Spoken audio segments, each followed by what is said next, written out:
Praise the Lord. இன்றைக்கு ஆண்டவராகிய இயேசு கிறிஸ்து உங்களை மனதார ஆசீர்வதிக்க விரும்புகிறார். நாம் காலம் காலமாக பண்டிகைகள், வீட்டில் விசேஷங்கள் நடத்தும் பொழுது பெரியவர்களுடைய ஆசீர்வாதம் மிகவும் முக்கியம் அப்படின்னு சொல்கிறோம். அது முக்கியம்தான்.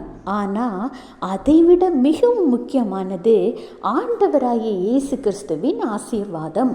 ஒரு மனிதன் உங்களை ஆசீர்வதிக்கும் பொழுது உள் மனதிற்குள் என்ன நினைத்து கொண்டு உங்களை வெளியில் ஆசீர்வதிக்கிறார்கள் என்பது உங்களுக்கு தெரியாது. சிலர் நல்ல மனதோடு, மன நிறைவோடு ஆசீர்வதிப்பார்கள். இன்னும் சிலர் மனதிற்குள் கசப்பை வைத்துக்கொண்டு வெளி உலக பார்வைக்காக ஆசீர்வதிப்பார்கள். ஆனால் ஆண்டவராகிய இயேசு கிறிஸ்து உங்களை மனதார ஆசீர்வதிக்கிற ஒரே தேவன். அவருடைய ஆசீர்வாதத்தை நீங்கள் முழுமையாக பெற்றுக்கொள்ள என்ன செய்ய வேண்டும் என்று தெரியுமா? கர்த்தர் சொல்கிறார், சங்கீதம் 128:4, இதோ கர்த்தருக்கு பயப்படுகிற மனுஷன் இவ்விதமாய் ஆசீர்வதிக்கப்படுவான்.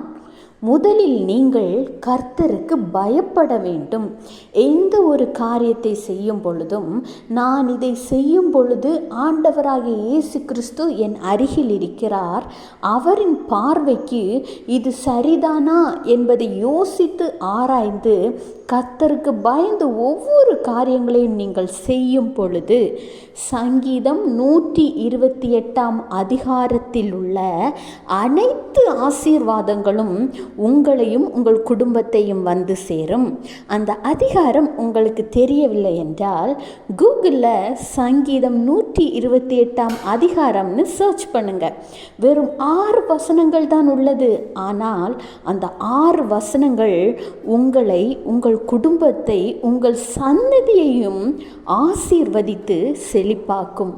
கர்த்தர் உங்களையும் உங்கள் குடும்பத்தையும் ஆசீர்வதிப்பார். Have a blessed day. Jesus bless you.